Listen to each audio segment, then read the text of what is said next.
ত্রয়োদশ জাতীয় সংসদ নির্বাচনে ভোটের দিন ঠিক হয়েছে 12ই ফেব্রুয়ারি। সারা দেশে বইছে সেই ভোটের হাওয়া। এ নিয়ে কি ভাবছেন সাধারণ মানুষ থেকে শুরু করে আগামীর জনপ্রতিনিধিরা, সে কথা জানাতে ডিবিসি নিউজের ইলেকশন এক্সপ্রেস ছুটে যাচ্ছে সব সংসদীয় আসনে। এখন আছে সংসদীয় আসন 247 ব্রাহ্মণবাড়িয়া 5-এ।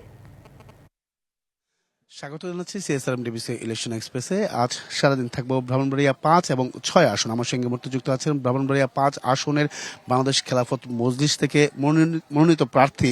জানবো তার কাছ থেকে আগামী নির্বাচনের প্রস্তুতি কেমন। স্বাগত আপনাকে সিএসআরএম ডিবিসি ইলেকশন এক্সপ্রেসে। কেমন রেসপন্স পাচ্ছেন? সাধারণ মানুষের দোরগোড়া যাচ্ছেন। 17 বছর আপনারা সেভাবে প্রকাশ্যে মানুষের দোরগোড়ায় যেতে পারেনি, তারপরেও কেন বাংলাদেশ খেলাফত মজলিসকে এই আসন থেকে বেছে নেবে সাধারণ জনগণ?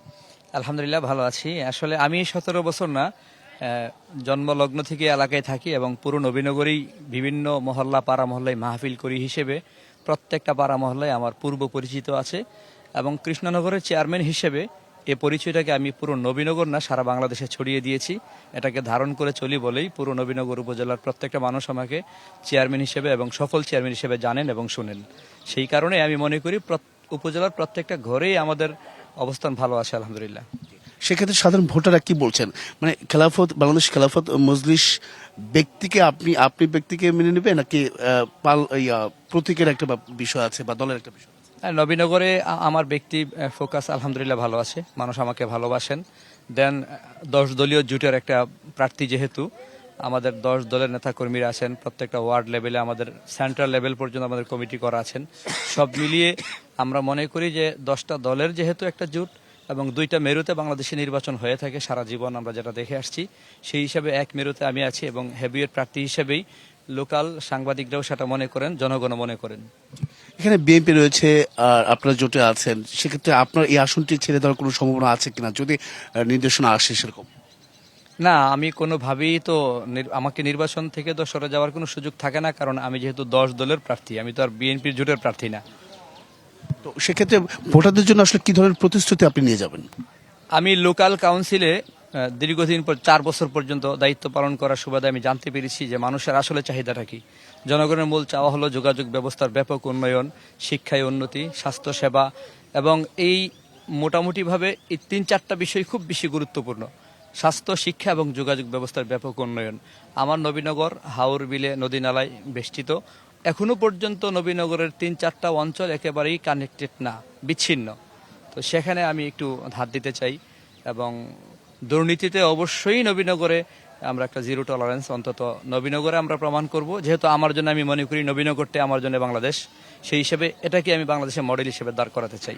চিকিৎসা খাত, স্বাস্থ্য খাত আর অন্যান্য মাদক নির্মূলের মাদক, হ্যাঁ অবশ্যই চিকিৎসা খাতে এবং স্বাস্থ্য খাতে, যোগাযোগ ব্যবস্থার খাতে এবং মাদক মুক্ত নবীনগর ঘটনার জন্য একটা ভালো খবর হলো আমাদের নবীনগর উপজেলায় একটা মাদক মুক্ত নবীনগর চাই কমিটি আছে। সেই কমিটির ইউনিয়ন পর্যায়ে কমিটির আমি চেয়ারম্যান হওয়ার আগে সাধারণ সম্পাদক দায়িত্ব পালন করতেছি। সাধারণ ভোটাররা আসলে কেন এই ইসলামী যে সংগঠনগুলো আছে, আপনাদের দলগুলো আছে, আপনাদেরকে আসলে কেন মূলত বেছে নিচ্ছে বা আপনাদেরকে?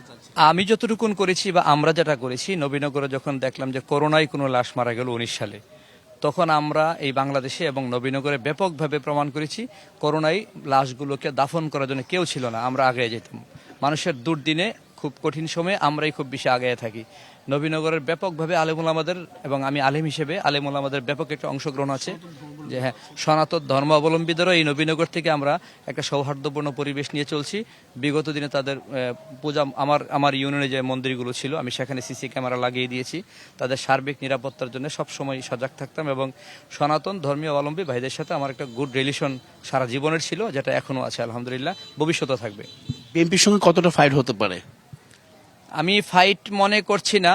আমাদের শান্তিকামী এই নবীনগরে আমরা সবাই মিলে একটা প্রতিযোগিতায় যাব এবং আশা করি আমরাই ভালো করবো ইনশাআল্লাহ। অসংখ্য ধন্যবাদ। আমাদের সঙ্গে আপনি এতক্ষণ যুক্ত ছিলেন। পরবর্তী সংবাদ বেলা 12টায় থাকছে ভিন্ন কোনো রাজনৈতিক দলের মনোনীত প্রার্থীরা কি ভাবছেন আগামী নির্বাচনকে কেন্দ্র করে, সেসব বিষয়ের সঙ্গে থাকুন সিএসআরএম ডিবিসি ইলেকশন এক্সপ্রেসের।